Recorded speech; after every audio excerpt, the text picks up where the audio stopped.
Alright everybody, welcome back to our trap line. We did some trap pulling yesterday. I had a couple of guys request how I pick out an area for trapping coyotes. Today I've got my daughter Camry filming us. She'll show you around the kind of area what I'm looking at. I'm trapping coyotes out here. This is public land right here.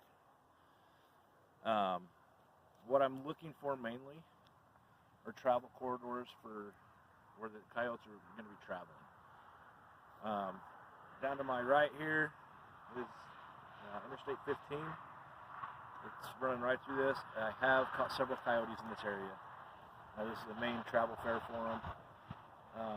Right now we're going to get to brass tacks and I'm going to show you guys what I'm looking for when I set a trap.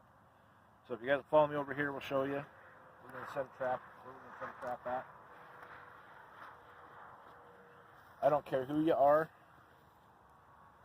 or what you think of a coyote. I'm going to set a trap right here in front of this piece of sagebrush, just for the simple fact that I know these coyotes run the edge of this road, and they actually cut right up through here. And I'm using the prevailing wind, so if they do get past here, they're going to come right back to this spot. They're going to circle back around. They're going to come check out the bait and the lure that I have sitting in here. But what I'm looking for too is I'm looking for pathways.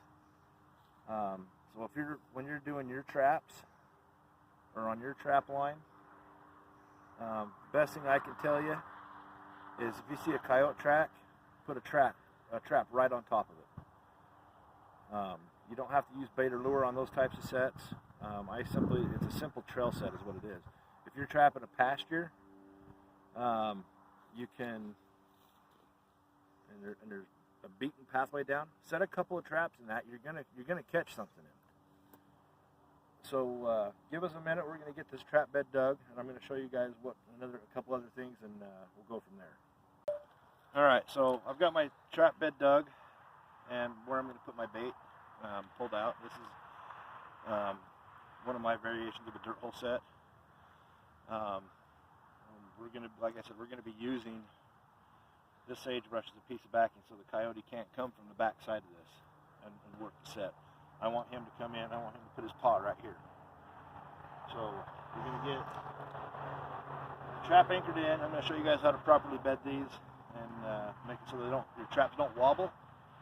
If you're trapping coyotes, foxes, raccoons, three big diggers, if they feel anything wobble under their feet, they're going to dig it up. Alright, so what I'm using to anchor my traps in the ground is a Wolfang earth anchor. I usually just buy the tips. It's a heck of a lot cheaper to buy those and make your own. I've got 14 inches of cable on this one. Gives me plenty of room, and it actually will hold in any type of kind of soil, sandy to rocks. But I'm in a mix of rock and sand soil right now, so we're going to get this beat in, and then I'll show you guys how to bed the trap. Alright, so we're back. I've got the anchor bed in as far as I can get, which was about 10 inches. I pulled back on it. I've got about roughly 9 inches of anchor bedded right now. Tried pulling on the trap, it ain't going to come out unless I cut it. But we're at the stage now where we're going to bed this trap up. Like I said, like I mentioned earlier, coyotes, foxes, raccoons, and skunks will dig up a trap if they feel something move under their feet. So we've got to make this trap look like it's part of the ground.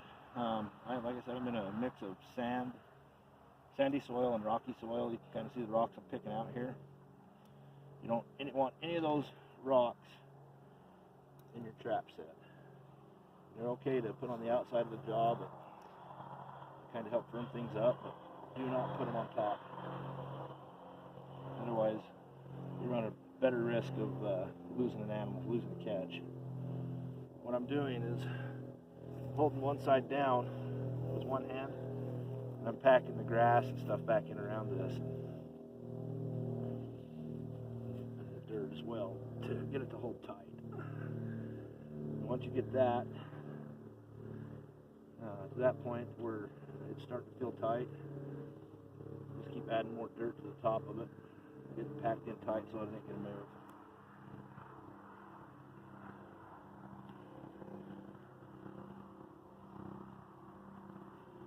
There's a lot of guys out there that'll, I've seen personally, use their trap hammer to help bed a trap.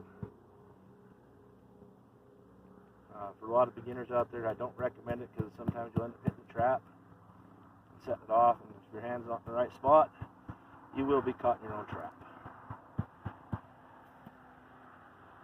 So you kind of see this, it's really wobbly. I don't know if you guys can see that in the camera, but my trap's still wobbling. And I just touched that off jaw. What we're going to do is we're going to take some more dirt and we're going to pack it in back here. Kind of help hold that down. Dirt and some grass, and see if that's going to help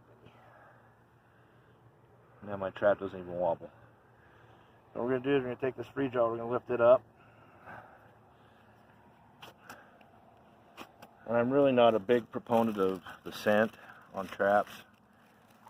You can see I'm just taking a piece of wax paper and I'm wadding it up in my bare hands. And the reason I wad it up is it makes less noise when it's wadded up after I put it over the pan here to cover it.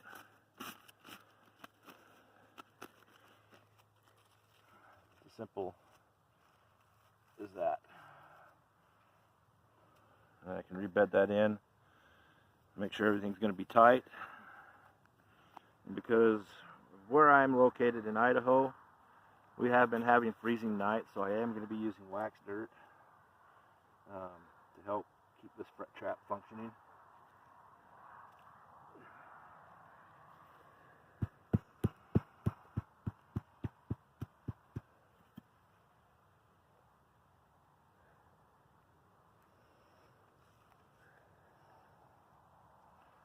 Still a little wobbly.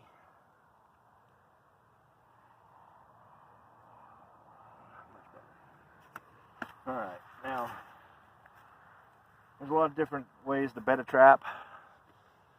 Wax dirt, and especially in freezing weather, a lot of you guys back east will use buckwheat hulls, peat moss, what have you.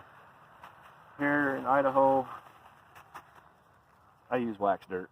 I make my own. It's not hard to make if you know what you're doing. I mean, it's as simple as taking a Camp Chef stove and an old cannon pot and dumping your dirt in there and warming it up and putting wax over the top of it. What you'll see me doing here is I'm just kind of very lightly going over that pan with my fingers, because if I go any heavier, I'm going to have my fingers stuck in this thing, and I don't want that to happen. What I'm doing is I'm actually packing that wax dirt down along with the trap.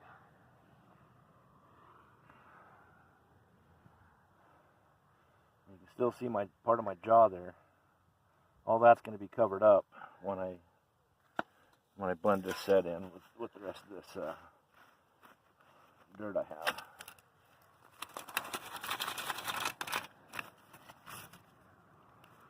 I mentioned I get a lot of rocks in this area. I think it's because I'm I'm closer to the road than I normally am, but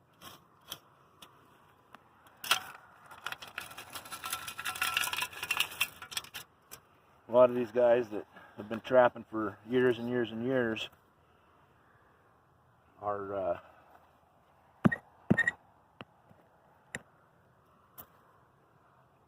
using the same kind of techniques as I'm using. And when you blend in a set,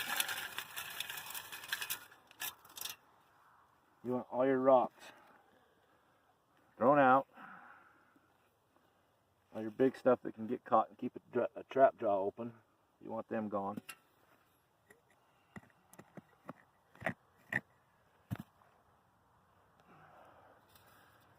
And you guys see me grabbing dirt from where I'm going to put my bait. There's a reason for that. It's basically a give me set. So I'm just about thoroughly blended in here. I'm just going to take some grass and kind of throw it over my trap bed. Help kind of disguise that, break up the outline.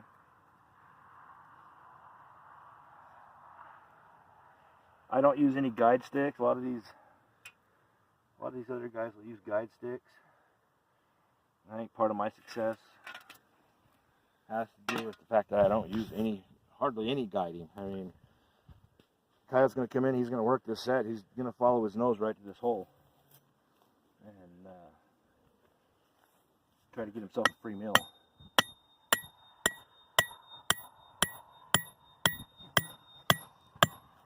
Typically, if I'm hitting rock right there and I'm only about 2.5 inches in, and so you can tell kind of how rough and rocky this soil is.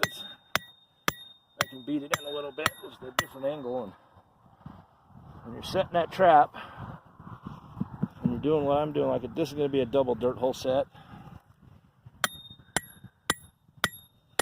You want to remount that hole, your bait holes and your lure holes, so when they come into this, they're going to get a nose full. It's going to look like it's been dug out, and now we're ready to put bait in. This trap is ready to go. Alright, so today my choice of bait is what everybody calls bushwhacker baits. I believe this is a Carmen's bushwhacker. It's really mousy smelling bait. And that's simply going to go in right there. And you'll notice I don't have my gloves on when I'm doing this. And the lure I'm going to be using is Caven's Violator 7. This is a gland lure for coyotes, and it doesn't take very much. I mean, literally like a pea-sized amount. I mean, that much, and it's gonna catch coyote here. The other thing I'm going to be using is fox urine. I just did refill my bottle last night, so this stuff was kind of stinky, but I just gave everything a good shot. Mark it up real good, and that's it. That constitutes the set. And what I'm looking at here, the whole purpose of this video is to kind of figure out, to tell people where to look to set a trap. When you're down here on your hands and knees bedding the trap, you're able to look up ahead of you and you're able to see the trails cutting through the sagebrush. These coyotes have an opportunity to come in. So, as I mentioned earlier, I caught a coyote actually just right below me here last year, and they were following the edge of this road and cutting right up through here. So this is one area that they're cutting through, and they're going up into these hills, and they're going to hunt the deer, the elk, the rabbits, what have you. So it only makes sense to make a trap set here. Normally I put 2 sets close by. I'm only going to put 1 here because I'm not sure if the coyotes are in this area yet. Where there's hardly any snow in the mountains right now. It's anybody's guess. So with that, we'll end this video here, and we'll pop back in just to kind of show you guys areas that coyotes will use, and go from there. Alright, so we're back. I'm actually about 40 feet from my trap that we just set. And I come over here, I was trapping up here a couple weeks ago and I was catching nothing but skunks, but I want to show you guys this right here. This is a fresh coyote turd. This is this morning. So they were through here this morning, so what I'm going to do is I'm actually going to put another trap right here. where I caught the skunk, and we're going to see if we can't catch him. That's telling me right now that there's coyotes in this area, and it's right in a direct straight line from where I'm standing to where the first trap I was set. So having 40 feet apart, this is one of the signs that I'm looking for to where I set a trap. So this tells me that if I put a trap right here where these coyote turds are at, I'm more than likely going to catch him. So we're going to go ahead, I'm going to get this trap beat in, and it's basically going to be the same setup as the other one. And I won't bore you guys with having to watch that again, so I'll hurry and get this beat in, and we'll go from there.